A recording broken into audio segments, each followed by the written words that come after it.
Alright, welcome back to Crypto Kings Down Under.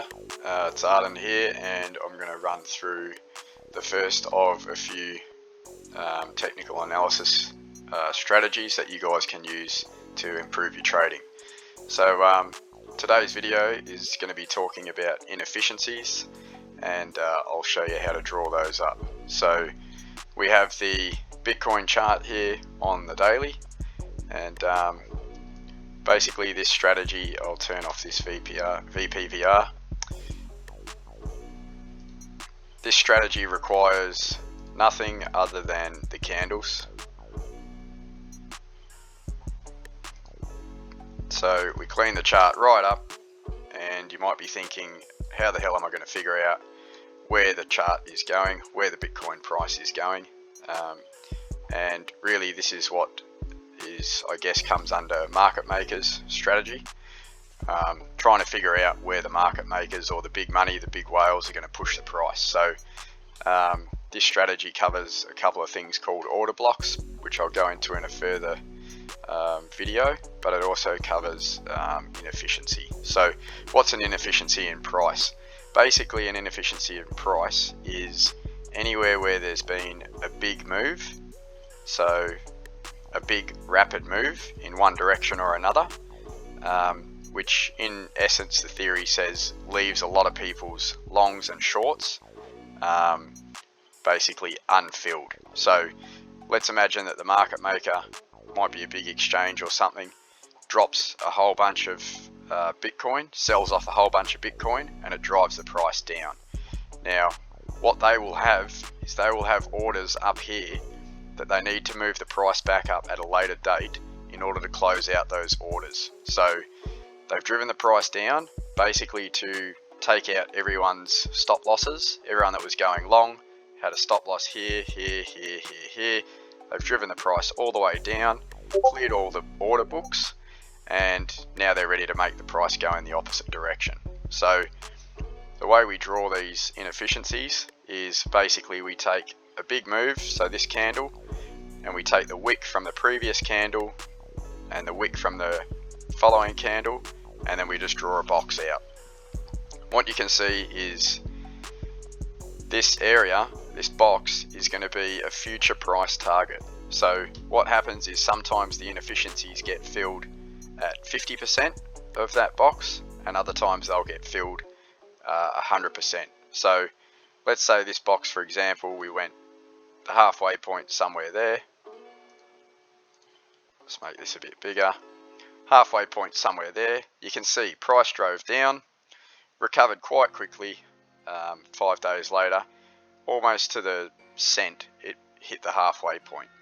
So you could have drawn this box back here, figured that your price target was going to be 38,800 or thereabouts, and you could have set a buy with a stop loss, 5% stop loss, let's say. Price gets driven back up, and you would have taken profit at the 50%. Or you could have taken some profit at the 50% of the inefficiency fill and left the rest there to close out once it did the 100% fill. So you can see how these can be made into nice little trades. Now we can also grab this box and move it over here, because what's happened after all of those moves is another inefficiency has been created. So we take our theory, we go the wick there, the wick this side of the candle, that's our inefficiency. We draw it all the way out, and what happened? Price moves up, makes a double top, and then eventually comes back down to fill that inefficiency. Right, so this is the current Bitcoin chart on the daily. If we were now going to go and try and predict what's going to happen next using this price inefficiency method, we would take this big candle and we would go from the top of the wick on the previous candle and the following candle. You can see that there. Draw out our box. This becomes our inefficiency, right? So all we do is we mark that up on the chart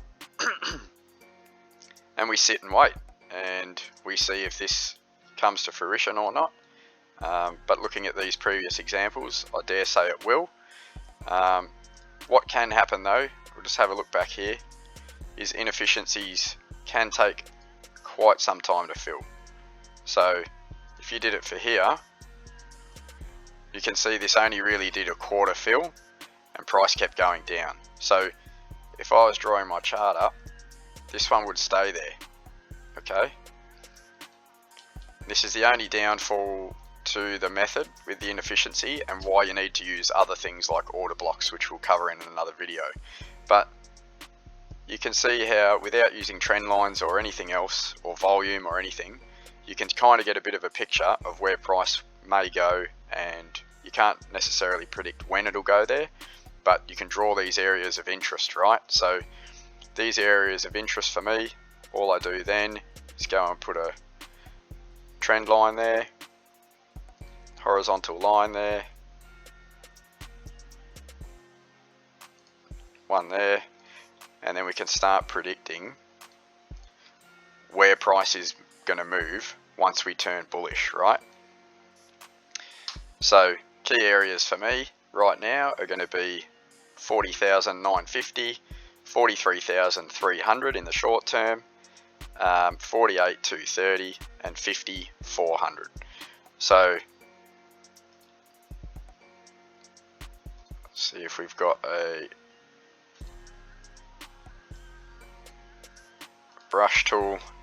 You know, price might do something like this, half a fill, back down, fill it completely, may move right down, you know, come up something like that, and then make a target here in the coming months. So you don't know when it's going to fill it, but it just gives you an idea of where you can look at potential targets in the short term. So I hope that helps. Yeah, that's the inefficiencies basically in a nutshell. It works in conjunction with bullish order blocks and bearish order blocks, which I'll cover in a future video. But yeah, clear everything off your charts. Try and find these, these inefficiencies, these big moves. Draw them and see what happens. You see here, this one doesn't count, right? So when you have a candle and you have a wick, and basically that wick's halfway down the body of this candle, then obviously there's no real inefficiency there, right? So it's only when you have these giant moves with no surrounding candles wicking up or into the body of the big candle, that's the only time the inefficiency counts. So yeah, draw them up, use them as your little predictors for where the market may go, and yeah, add that to your toolkit. Thanks.